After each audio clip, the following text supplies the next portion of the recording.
The vast majority of prisoners in this country are in the state system, not in the federal system. The federal system has a minority of prisoners. Now, it's a good, the people that are going to get out, it's good. It's a good thing. It's a good first step. It's a very, very small first step. The second problem is, if you listen to most politicians, when they talk about mass incarceration, they focus on nonviolent drug dealers.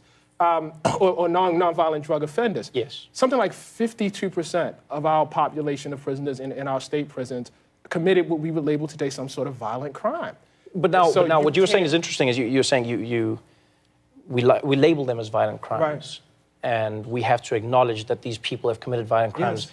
But you're suggesting, looking, let's say, at European countries who have redefined what a life sentence is in prison. So they say 10 years is a maximum sentence. Right.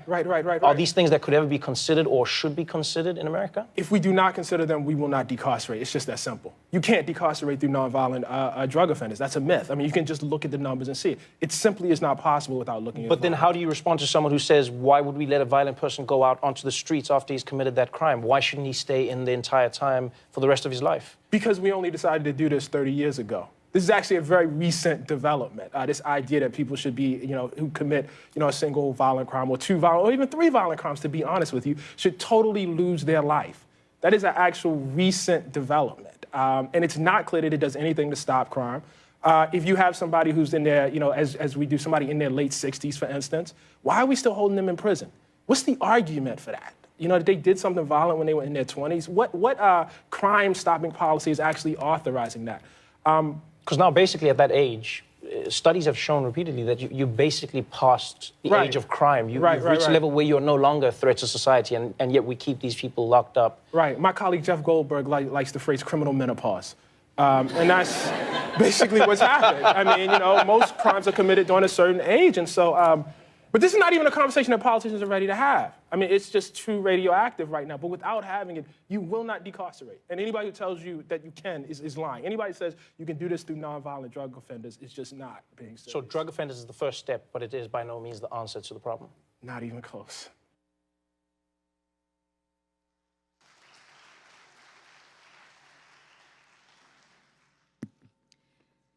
Please welcome Jeremy Travis, Erica Ford, Mai Fernandez, and Danielle Sered.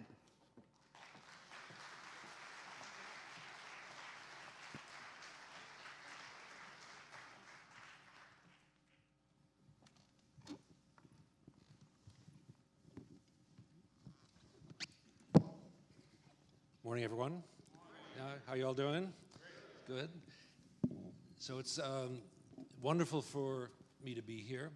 I have a connection to this college, and it's nice to see that it's in good hands and with Carol at the lead, and it continues to do the work that's so important on behalf of the criminal justice reform ideas around the country, and that this conference might become an annual event is just thrilling, really, I think, for all of us. So congratulations to the organizers, to President Mason, and on behalf of my colleagues at the Laura and John Arnold Foundation, we're delighted to join with other funders that are making this possible. And so far, so good. It's been a great first day, and today looks like it's going to be equally exciting. So it's very good to be here, and good to come home for me to John Jay. We have a placeholder in your program called A Conversation About Violence. And we have with us three individuals, and we're hoping for the fourth. He has a flight challenge at the moment. He's, I don't know where he is between here and LaGuardia, but we hope that he comes soon to join us. And we have really a terrific panel that we've put together to talk about violence. And we'll do some introductions in a second and get the conversation started. But I think it's noteworthy that we have a conversation about violence in this conference. And Ed Chung started us off yesterday by saying, we can't continue to do the reform work without having an honest conversation about how we respond to violence, and sort of left hanging, what does it mean to respond to violence? And the related question, why? Why do we have to do this work? So we have a good panel. We're going to set aside some time for Q&A afterwards. So now I'll believe I'm in a class. Students, pay attention and listen and think about what you would like to ask our panel before we take a break. So we'll get started. Let me do some introductions. It's all in your program, but some of these people you know already. But we have from right to left. Right, you're right to left. Daniel Sered, who's the president of the Common Justice Foundation entity. You don't call yourself Common Justice, that's it, right? And which is incubated by the Vera Institute of Justice. So she has become, in a short time, a very important national voice for this topic, and a distinctive, unique voice, and I give her a lot of credit for really being out there, helping us grapple with some difficult issues. Her organization is a diversion restorative justice program, but it's become something much larger than that in the national discussion, the discussion we're having today. So, and I'll, without her permission, give you a plug for her book that is coming out in March. Is that okay? Yeah. I mean, you don't want to sell it, right? More importantly, she wants people to read it. And to her left, I'm sorry, to her right, I can't do these directions very well here, is Mai Fernandez. Mai is the director of the National Center for Victims of Crime, a Washington-based organization that is the national voice on behalf of victims. And you remember that yesterday when Carol Bogart from the Marshall Project talked about her poll of her colleagues as to what perspective is missing in the national conversation, and they all came to one conclusion, which is the voice of victims. And for those of you who have done political work, and are thinking about Proposition 47 in particular, the decision to organize survivors as part of that reform movement just shows that the victim's voice can be very powerful. And Mai and her organization in Washington they are the national voice for victims. So it's great to have her on this panel. And we need to have, of course, Erica Ford, because Erica brings something distinctive, powerful, unique to any conversation about violence. Erica is known, particularly here in New York, but increasingly nationally, looking at violence from a community perspective and looking at the trauma experienced by communities, by the operations of the justice system as a form of violence. I don't know if that you would put it exactly that way, but I think you probably would. And so this perspective, this bottom-up perspective, is also very important. So just join me in welcoming this really spectacular panel that we have here today. So we're going to start this way. If we were, with no disrespect to our journalist friends, but if we were sort of looking at this question as a question of national picture, we would start with, and it just came out, so this is a good time to do this. What does the Uniform Crime Report have to say about violence? This would be the way we would sort of, in a sense, anesthetize ourselves to the realities of violence. We say it's up, it's down. Last year there were 18 cities that had an increase in homicide, 15 cities that had a decrease. Overall it was 2% down to 3%. I get lost in all this stuff. We celebrate the fact that it's the lowest it's ever been, and it's come down a lot since 1991, and isn't this good? It's not. And the realities of violence on the ground, and certainly realities of American violence compared to any other Western democracy, are I think, a stain on the conscience of the country. So the question is, if we get beyond the national numbers and the national trends, which they're not unimportant, but they don't really get to where we want to be, we come frontally into a I think, a pretty deep national conversation about what do we do about the very high levels of violence, particularly concentrated in a small number of communities, particularly disproportionately affecting communities of color, and community violence, not to forget the important phenomenon of intimate partner violence, not to forget the shootings that happen in this country with stunning regularity. A little shout out to my foundation that just made a $20 million commitment to promote research on gun violence so that we can try to find a way to develop policies that will save lives. So here we are with this national phenomenon that we need to talk about, have a difficult time talking about, and we have three people who know how to talk about it. So the first question I'm going to ask the panel, I'll start with Danielle, is why? Channel Ed Chung. So Ed had something on his mind. Maybe we get it right, maybe we don't get it right, but he said we had to talk about violence as part of this Smart on Crime national conversation. Why? Why do we have to? So thank you. It's a delight to be here with you. Good morning, you all. I think there are two main reasons we have to take on the question of violence, those of us who are committed to ending mass incarceration. And the first is just numerical, like more than half of people incarcerated in state prisons are incarcerated for crimes of violence, which means if we aspire to reducing mass incarceration dramatically by more than half, it means we cannot ignore people who have committed violence. And I want to note, too, that saying reducing incarceration by more than half may sound ambitious, and fundamentally, in many ways, is not. The day I was born, there were 443,850 people locked up in America. I shared that once with Todd Clear, and he guessed my birth month. If you're someone who knows that kind of data, keep it to yourself. That's your special personal gift. So if we think about reducing incarceration by half, we're still conceding a threefold increase in my lifetime, right? Which, despite the opinions of the adolescents I work with day in and day out, is not actually that long. And so there is no way to get to levels that we have known, that we have lived through, that we have seen without tackling violence. So it's just numerical. But the other reason is more profound. We don't build prisons because we want to incarcerate people for petty crimes or even for drug crimes. That's not to say prisons aren't filled with people who have been convicted of those crimes. What we build them for is a story. Like, we build them based on stories of fear.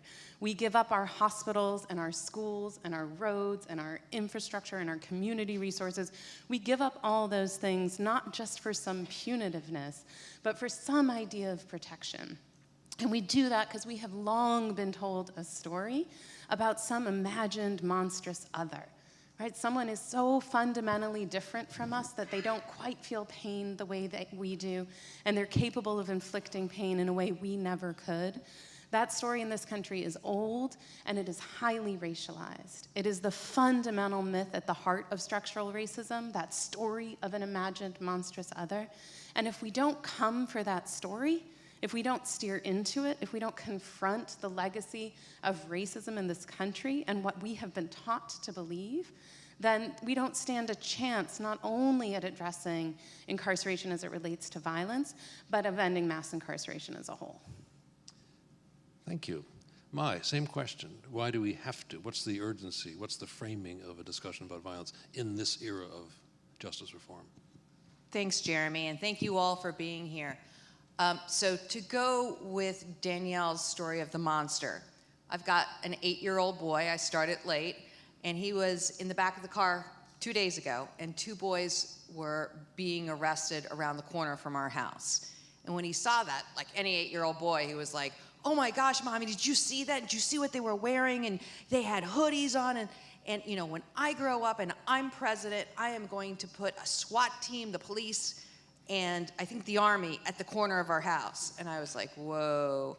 And I said, and all bad people will go to jail. And I was like, okay. And I started going through in my head, like, okay, do I talk to him about how the system doesn't work or about the need to be trauma informed? And I was like, no, be a mom. And I said, you don't want that, honey, because people who go to jail come out worse.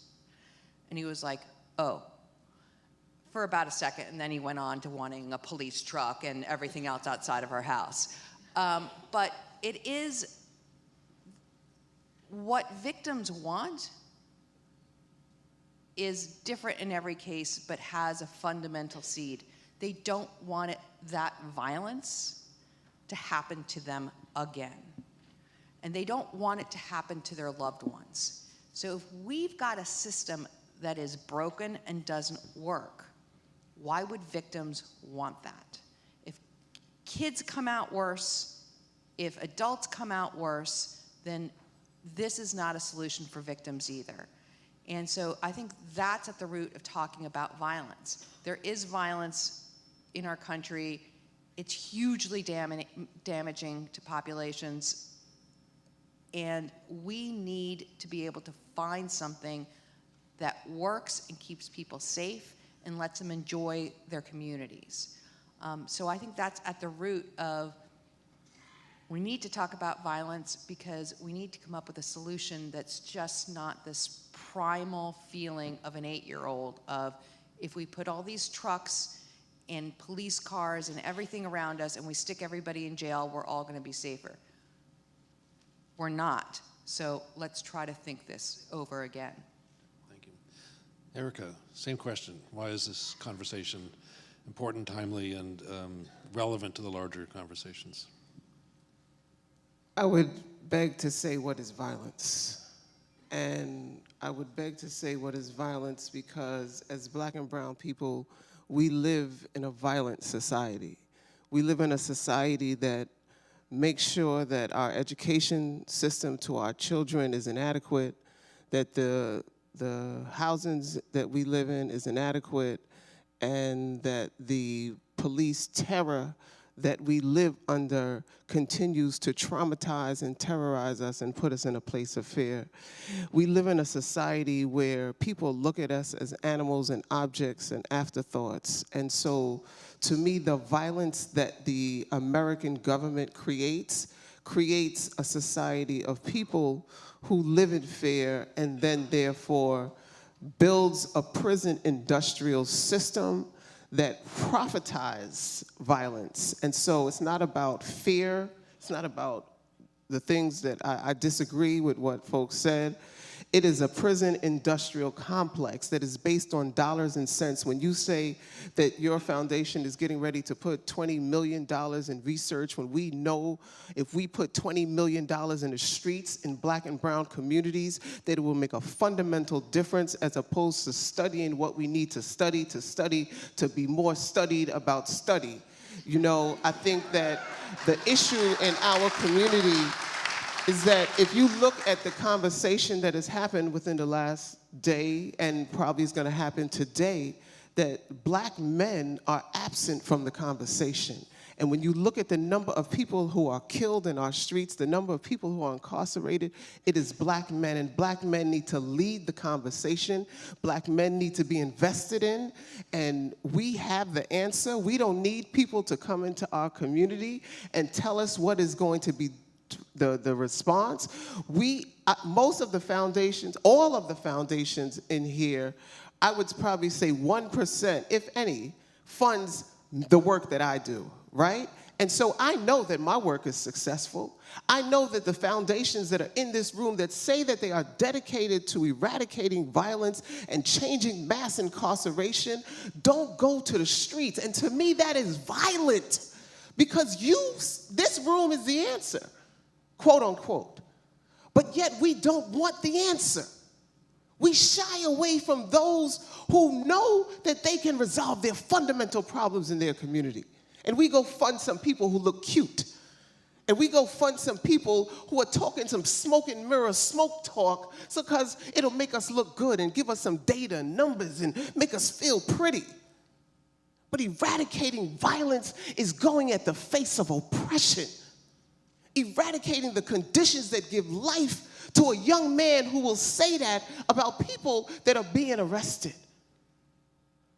Eradicate the mindset that would say to the person who is leading, as you said, the conversation on violence in America, that the question of the prison system is racism based on fear and not the economics of imprisoning Black and brown people. And so if this is the leadership of the conversation, then we're in trouble.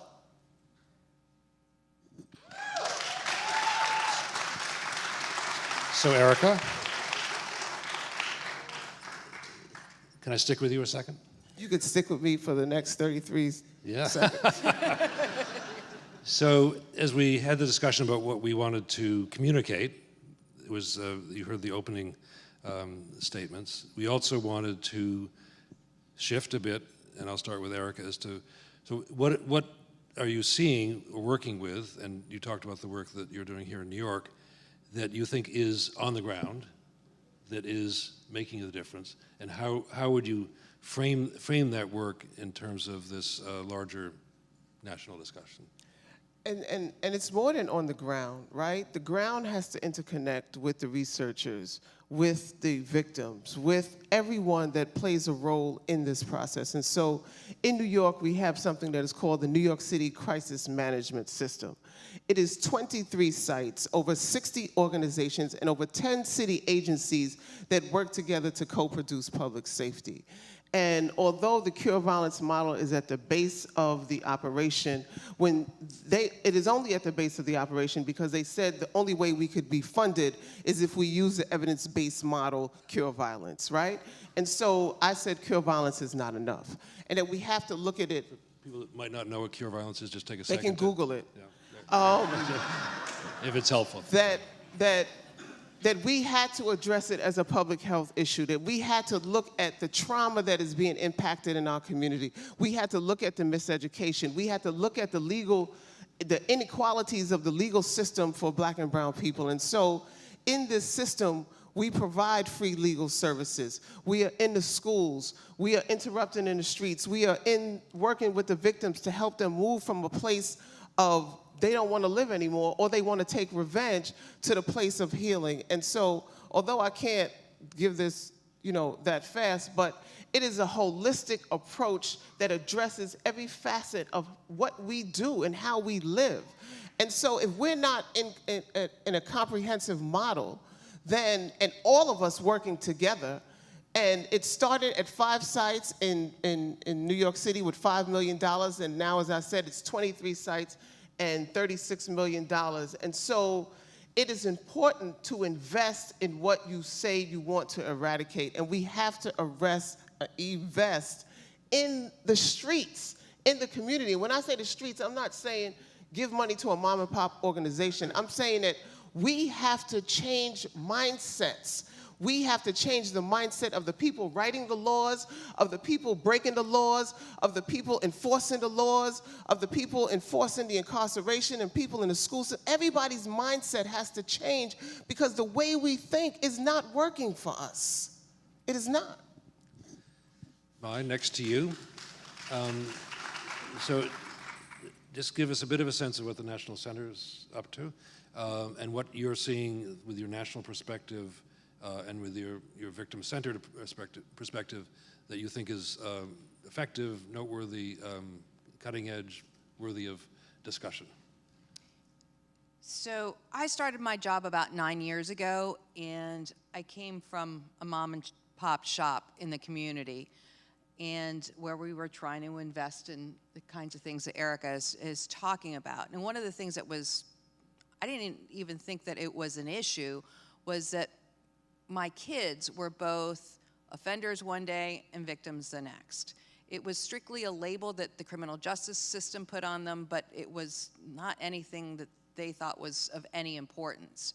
When I came into this position, the victims field, which again was sort of a word out there that is propagated, was like, well, there's victims and then there's offenders. And I'm like, no. There's a person who has one day committed a crime and the next day has been the victim of a crime. What I've seen over the last probably 9 years has been that the field, and I think it's because we've made the circle bigger of the people we're talking about, is that understanding that you cannot deal with a person just as an offender or as a victim, but as an entire person that is complex, and you need sophisticated responses to that individual. You can't make just black and white decisions.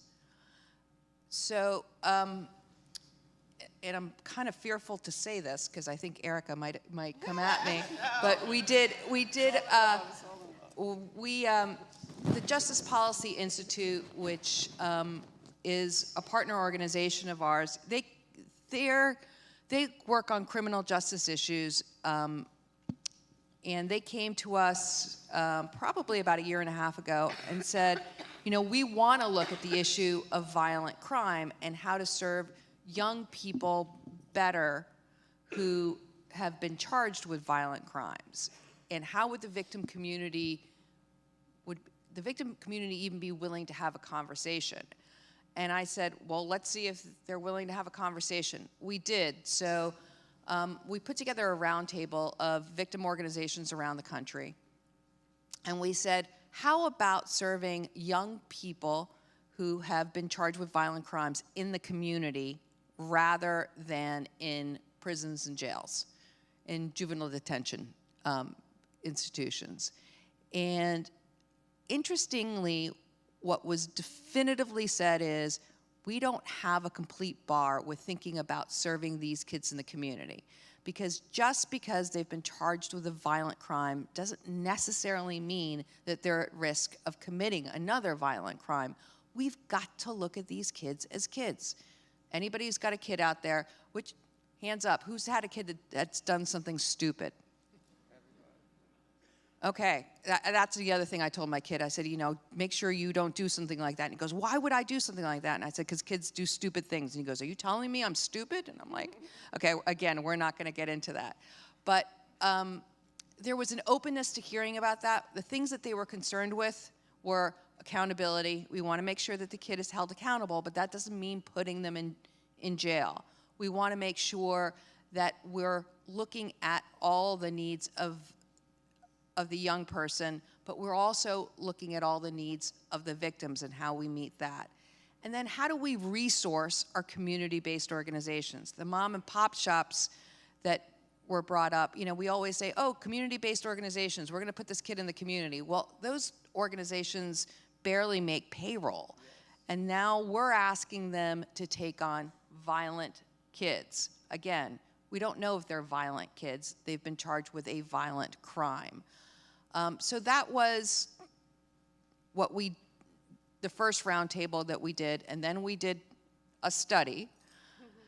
And what we found out was it was possible that there are states out there that are serving young people in the community that have been charged with violent crimes, and the kids are doing better. Again, something we probably don't need to study. Kids in an awful situation are going to come out more awful. Kids in a nurturing situation are going to come out better. We probably didn't need to study that, but we did, and guess what we found? I just need to rise to the defense of studies. You know, studies can change the world, right? We'll continue this. There's a long history here. Danielle, if you would, and you can talk about other things too, but your organization, in one of the many ways I think it's been pioneering common justice, has tried to take on the very hard case of diverting from the traditional system of punishment people, most of them young men, charged with and sometimes convicted of crimes of violence. Often diversion is with the low-hanging fruit, the easy cases. You went right for the hard ones. So reflect on that organizational experience and how it was working with the DA's office. Any press here so we can talk about your DA's office friends? And the experience of working with the individuals who had been charged and those whom they had harmed. What did you learn from that? Let me be brief. So Common Justice operates an alternative to incarceration and victim service program based in restorative justice practices. We work with 16 to 26-year-olds who commit serious robberies and assaults, crimes involving serious injury, involving weapons, involving very serious harm, and with those they hurt. In cases where the victims consent, those cases are diverted into restorative justice process where we prepare people separately, convene a dialogue where they reach agreements about what the responsible person can do to make things as right as possible. And over the next year, the responsible person completes those agreements, goes through an intensive violence intervention curriculum, and at the same time, we provide wraparound services to the people who are hurt. I think one of the most important things we've learned in our work is that, I said we only take cases if the victims of crime agree. Fewer than half of victims call the police in the first place. So if we want one fact that tunes us into the total failure of our criminal justice system and its indifference to human suffering and pain, the fact that half of people prefer nothing to everything that system has on offer should shake us to our moral core. Another half of those who call the police don't make it past grand jury, so they call the police in the moment and then they divest from the process before it even gets there. That remaining quarter are arguably the jailingest subset of victims you'll find, right? They're people who are proceeding through a process that they know is likely to produce the incarceration of the person who hurt them. And we ask those people, would you rather the person who hurt you be incarcerated, or would you rather they come to common justice? 90% choose common justice. 90%. It's a wild number. And when I first saw that number, I started to think, oh, humans are better than I thought we were, right? We're more compassionate, we're more generous, we're more gracious, we believe, but for the grace of God go I, all of that. And that's true probably in some of those cases. But in most of the cases, what's happening is something that I, as a survivor myself, should have known, which is that we survivors are pragmatic. We feel like fear, where we will shake and tremble in our own homes, in the place where we are safest, in the arms of the people with whom we feel safest, because the fear is so deeply rooted in us. And we'll feel sorrow that makes us want to wring out our bones in case that's where it's stored in our bodies, just to be free of it. And we'll feel rage that makes us unrecognizable even to ourselves. And the one thing that will outrank all of that is our pragmatism. We want to be safe, and we want others to be safe. We can't endure the thought of going through what we went through again, and we can't abide the thought of someone else experiencing what we did. In the late 80s and early 90s, when I came of age in Chicago at a time when the levels of violence there were a lot like what they are now, when I buried people when I was way too young to bury people who were way too young to die, mass incarceration was a hypothesis, right? It sort of seemed like we knew most of the people among us, like we were caring for each other, and we were lifting each other up, and we were caring for each other's kids, and we were living in really righteous community, and there were a few people among us who were causing harm, and the hypothesis that if you removed those people, then the dominant ways we were with each other would characterize our neighborhoods made some sense. It was compelling as a hypothesis. It was wrong. It missed the fact that structural factors produce violence, right? It missed the things that Erica is bringing into the room about the economic structures, the historical structures, not just poverty, but inequity, right? That all of those things that make violence inevitable, that it was never any one person or group of people's innate evil. It was a set of structures that made violence inevitable in our neighborhoods, so that when we removed those people, all we did was tear families apart, as every person we removed was someone's brother or someone's father or someone's child or someone's aunt. And that disruption tore at the fiber of the community that was the one thing holding us together in the face of the onslaught of violence, of structural violence, of 500 years of white supremacy, right? All of those things, that the things that were nurturing communities, even in the presence of those factors, were disrupted by the removal of people, even people who committed harm. Because even people who commit violence, the vast majority of the time, they're not committing violence, right? They're loving people, they're saying foolish things, they're caring for their families, they're working the jobs they have.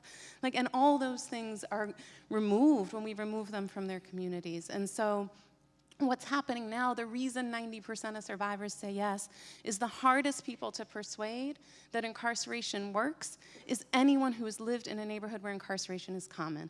If you try and if you have a theoretical conversation with someone who hasn't seen its failure, hasn't paid the price with their own life, with their own safety, with their own loss of loved ones, they might believe you that it's a great idea. But in this country, we have come to a point where there are far too many of us who know that this solution is trash, that the experiment has failed, that we should have known going into it that it would fail, because everything we know about what drives violence, the core drivers of violence on an individual, not structural level, are shame, isolation, exposure to violence, and an inability to meet one's economic needs. The 4 core features of prison: shame, isolation, exposure to violence, and an inability to meet one's economic needs. We have baked into our responses to violence exactly the things that drive them. That's not what a country that wants to end violence does. And so what has to happen first, and this speaks to what Erica's bringing in the room that I appreciate your sort of artful invitation to us to dodge, but I will not accept the invitation, is that unless we get at the thing in us as America, and as white America in particular, that drives us to develop solutions that have baked into them exactly the things that generate those problems, The part of us that either thinks we're being honest, which means we have bought a very long set of lies, or knows we're being dishonest, which means we are acting with depraved indifference. Until we get at that, like, however many solutions, like we have a less than 6% failure rate for people in our program. We've had one person terminated for a new crime in nearly 7 years. We will not thrive, and we will not grow as an organization until collectively we come at those underlying structural questions.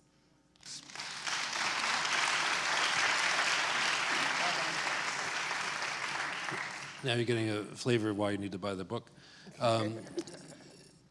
So let's just have a little bit of political talk among friends. What's hard about this? And you dealt with city council, you dealt with the mayor's office, you dealt with sort of institutional forces that were in place and moved a big mountain in the work that you've done here in our city.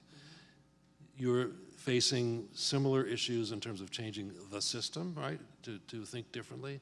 Maya, you do this work at a national level.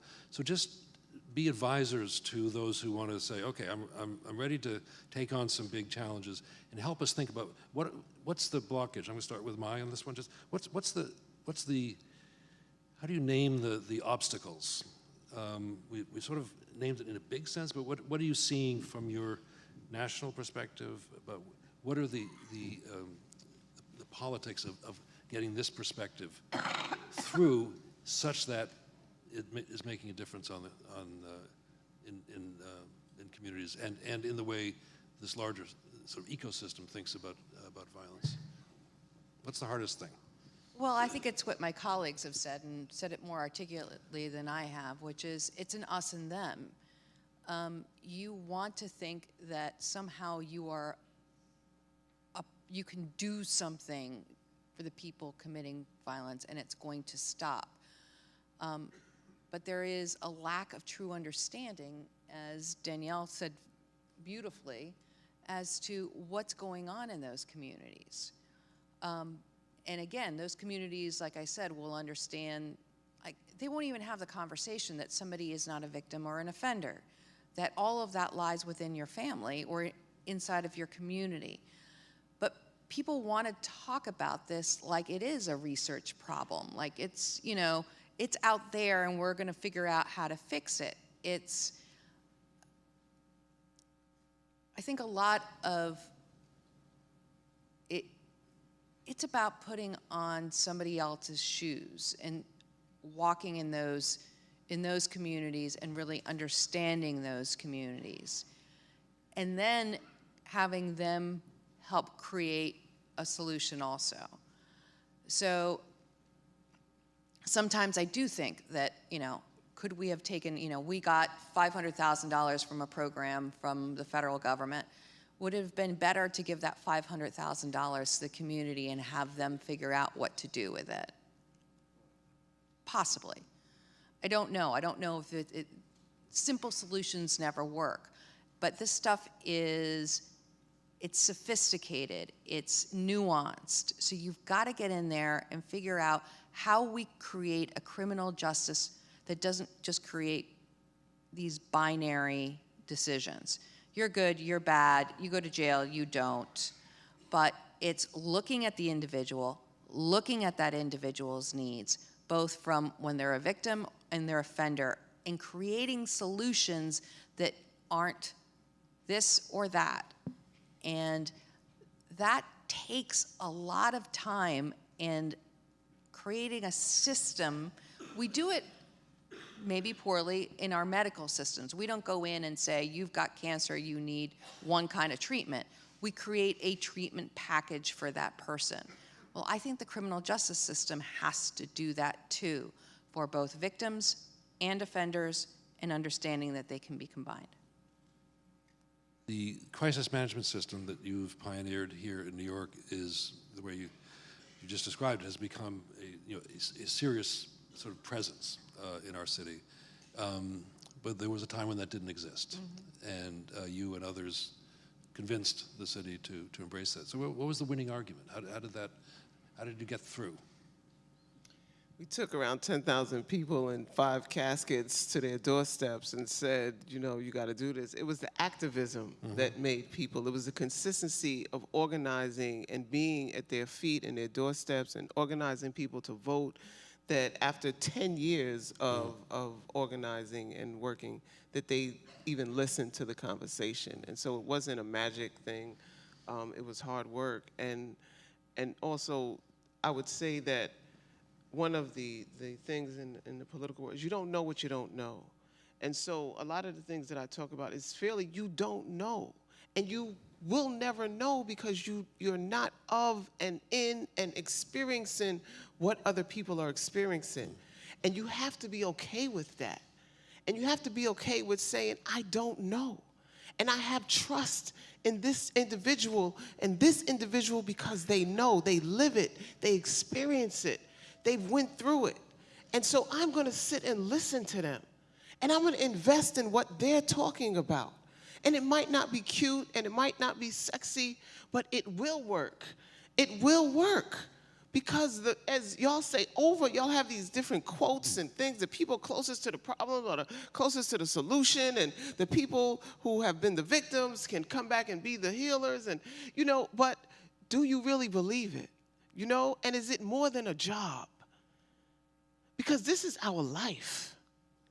I live in South Jamaica, Queens. I grew up in South Jamaica, Queens. I went to over 75 funerals before I was 25 years old. And so it's real. It's real seeing children with empty faces because their parents are dead or in jail.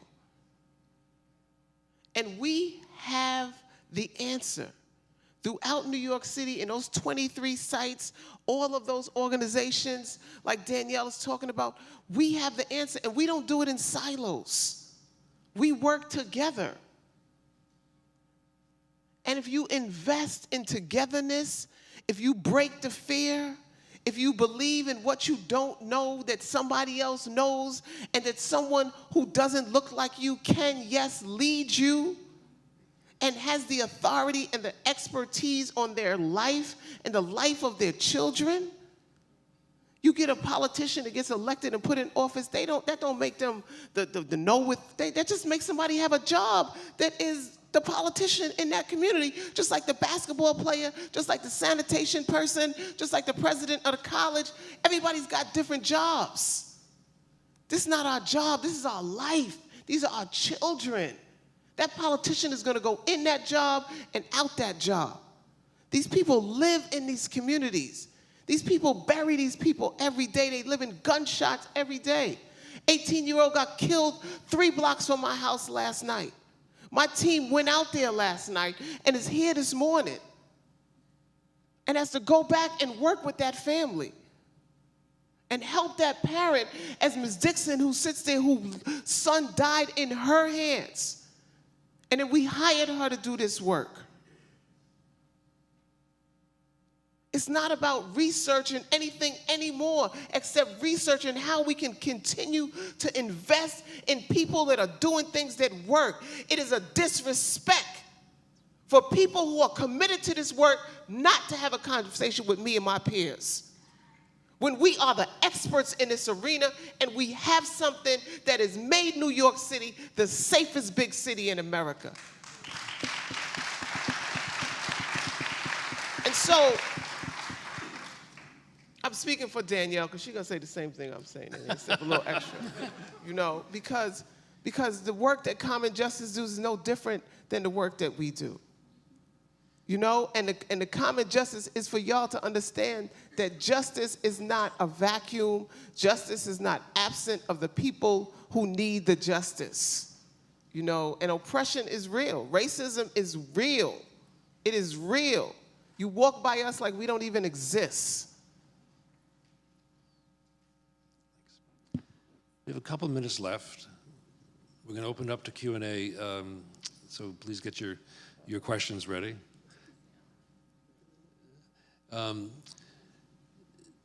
So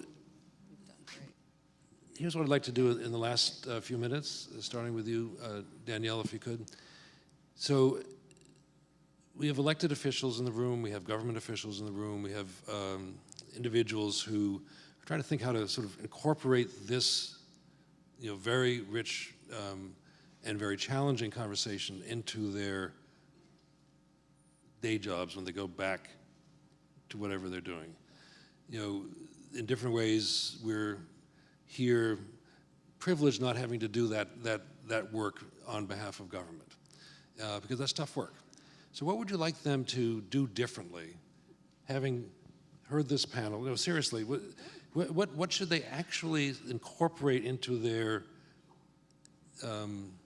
work thinking, what they do, irrespective of what agency, they're public servants, they work for us. And what should they do differently? And then we'll wrap it up and get some questions. Yeah.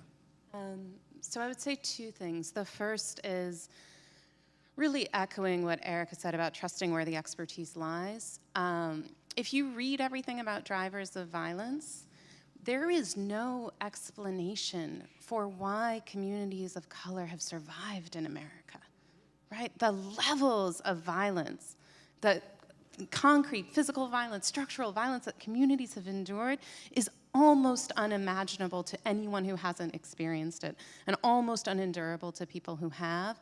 So the fact that communities continue to persist and thrive means that the kind of modalities to produce safety, the kind of healing modalities that live in those communities have to be, pardon my language, the best shit there's ever been, right? And so like Healing Works, which is a national field and movement building project that we operate, that it works to ensure that survivors of color have the collective power and capacity to ensure healing equity, and that systems and structures act in the interest of every community's inherent right to heal, knows where that expertise lies, and thinks a lot about structures for moving money.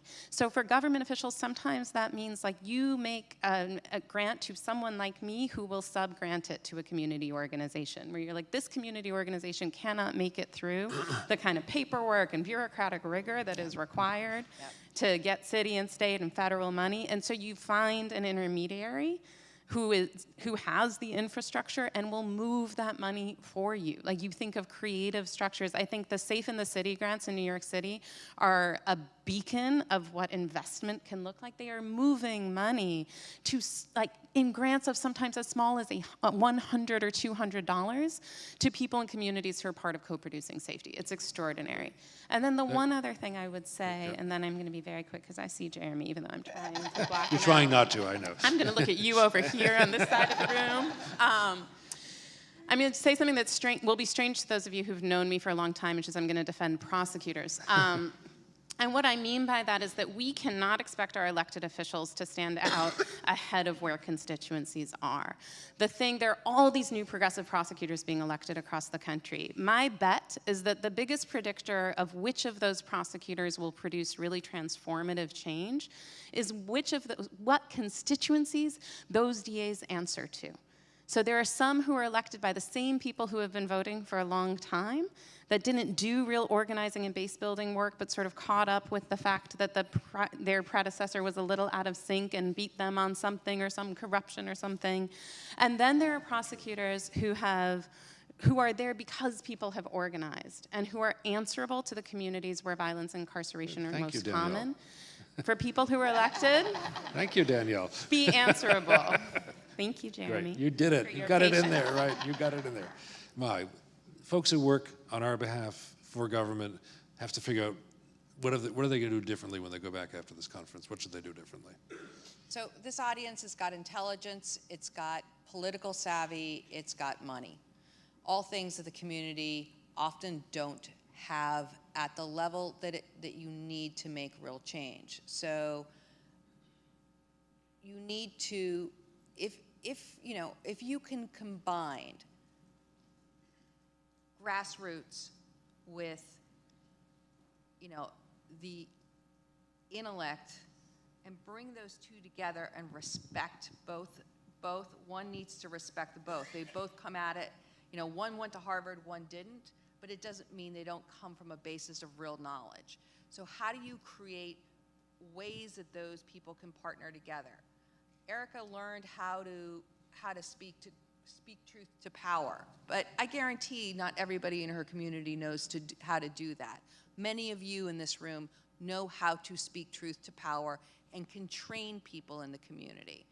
Many of you have the kinds of things, and I've always thought an intermediary for funding is a great thing, because, you know, you go to a community group and you say, what's your overhead? And they're gonna look at you like, what do you mean my overhead? The clouds? I mean, no. You need somebody who understands how to do books and how to keep track of finances and all of that. But again, that's a partnership. There is intellectual power at the grassroots, there's intellectual power at higher levels, and resources. You need to bring those two things together. So what I would do is challenge foundations and governments into figuring out how to put those two things together for real change. They do differently. Take 10% of their budget and put it into the streets, into people doing grassroots, boots on the ground work. They should all contact me. You should not. Erica Ford at peaceisalifestyle.com. Make sure you write it down, and you should contact me because I only have 1 minute and 20 seconds, so that's not enough time to tell you what to do. So you definitely need to contact me and set up a meeting, and I can bring my colleagues, and we could talk about the success of the New York City crisis management system and how we can grow that concept. Great, thank you. Please thank this panel for a wonderful discussion.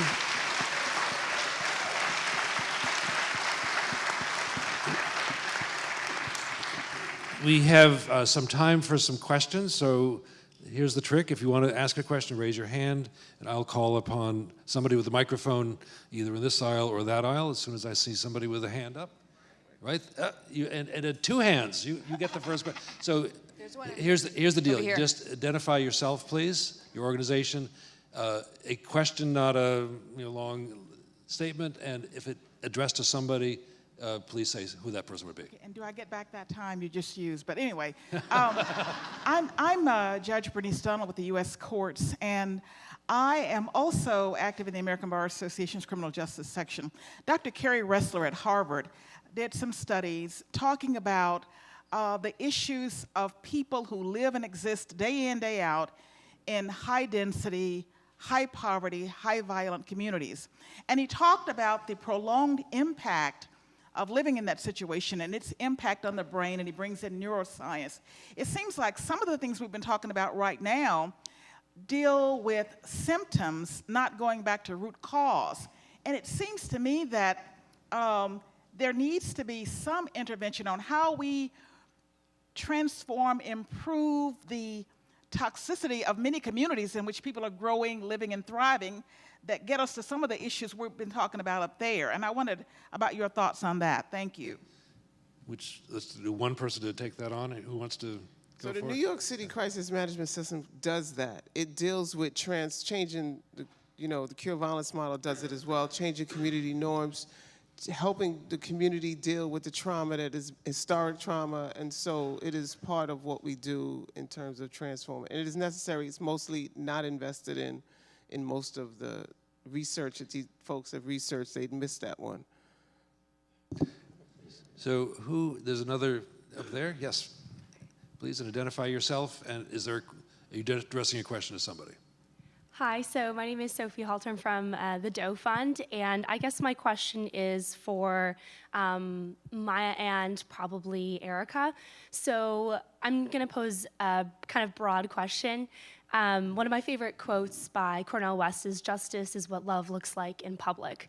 And I think for many people in this room, we really want to know how to combine the grassroots with government work and to make a partnership that's genuine and that can affect change. So in your view, if someone approaches you and says, my community has been experiencing violence and wants to address some of these issues, what do you think, what would you tell them? What would be the kind of initial steps on kind of addressing that and helping them to start making change in their community? What would be your advice to them? Okay. You nominated Mai or Erica. Mai, you want to take that? So I think when you said the community comes to you, I think you need to figure out who your community is, and so bring the people who are concerned or have voiced their concern together to really assess what they're seeing and doing. And then I think you have to bring all the powers that can make change in that community and start creating that relationship. I mean, people talk about partnerships, they talk about strategies, it's about relationship. And those community members need to know that they have access and very clean pathways to access for whatever they need to change around their situation. And again, there can be somebody that says, we need a needs assessment, we need to do a gap analysis, all of those things, but I think once you start creating those relationships and clear pathways to resources, some of that can be, you know, you put a label on what you need, a strategy, a gap analysis or whatever, but what you need is to start with, we have people who are willing to help us climb out of a really bad situation. They're willing to help us and they're willing to be with us in the trench and then pull us out. Is there another? Yes, over there. Yes, thank you. Thank you for such an excellent panel. I'm Nikichi Taifa with the Open Society Foundations, and I convened the Justice Roundtable. So several years ago, we heard from Cory Booker, who talked about the issue of violence, to a thunderous applause in a very bipartisan audience. John Legend talks about it. We just saw Ta-Nehisi Coates on the film. I guess my question is, how do we move from the rhetoric, which is very widely and positively received, to the reality of William Underwood, who's 64 years old, spent over 30 years in prison, a drug crime, loving father, grandfather, Michelle West, in prison as a result of conspiracy, all with some undertones of violence, because you can't deal with the drug issue unless there's some violence somewhere upstream. How do we move from the rhetoric to the very, very real cases of people who are basically serving virtual death sentences in prison? Thank you, Nkichi. Do you want to try that, Danielle? And sure. This may be the last question. Or anyone else wants to jump in too? One of my beloved mentors and colleagues says, you don't win because you're right, you win because you're strong. And I think there are times we think that the pathway is through persuasion, and we're deep believers in culture change work. Like, you're gonna see a video with Mrs. Jackson. It will say Susan's story. I have known her for a decade. I have never called her that name. I call her Mrs. Jackson. You know, where we do communications and work to change hearts and minds and all of that. I think that work is very important. The thing I think that actually translates that kind of shift into action is power. And so it's about organizing, understanding the difference between organizing and advocacy. So it's not just a handful of people who go to state capitals, but it's really building a base of people whose lives are at stake at the outcome, in the outcome of what will happen, people who are willing to be accountable to people whose lives are at stake in the outcome and fight alongside them, and to build that kind of power. And I think persuasion is important. It's valuable. We've accomplished, all of us in this room have accomplished things through persuasion of people in positions to pull a lever, open a door, do all those things. But ultimately, I think we win because we're strong. Anyone else wants to take on Nikishi's question about how to move on behalf of particularly people who are incarcerated? What's the pathway? I think that is big business. Like, people are getting paid. They invest, a lot of these big organizations will give more money to people to do a conference, or not, no disrespect to the conference, right? But, you know, to do these kind of big talking stuff, right? As opposed to work in the streets. And so we have to shift what we're funding. Like, there's funders in here, there's people in here that put money into the community or define where money, we have to shift our work to the resolution of the problem as opposed to the discussion about the problem. I think we talked out. We could look at old videos and read old research papers and, have enough stuff and use this Google Docs. We could go on Zoom and all come together. And let's put the money into the streets, into the work, into the people who are going into these prisons and helping change mindsets, helping to keep people out of prison, helping to stop these people of violence. You got to look at where the violence is coming from. And then you go and you deal with the violence face on. And so you look at investing, for the person who asked the last question, you deal with putting resources to stop the violence and putting resources to help people heal from the violence that has been happening over and over. And so some of those resources are money, some of it is labor, some of it is different kind of things, little and big. And so we have to invest where the problem is and stop researching and talking about it, and let's get to it. Ma, you get the final word, and then we'll wrap it up. Oh, me? No. Mai gets the final word. Oh, wow.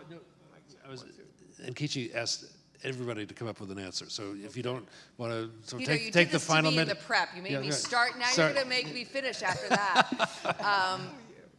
Look, I echo what has been said from my colleagues on this panel. I mean, if you don't start investing at the grassroots level, and if not, quite honestly, we are living off the backs of poor people by just examining and thinking and studying. We need to invest in communities where poverty is directly, and again, taking all of the resources that you have here, all the intellectual power, but taking it where it needs to go. We don't need to live in our ivory towers. We don't need to speak in our beautiful phrases. We need, for once and for all, to take it where the problem is and solve it. That's the final word.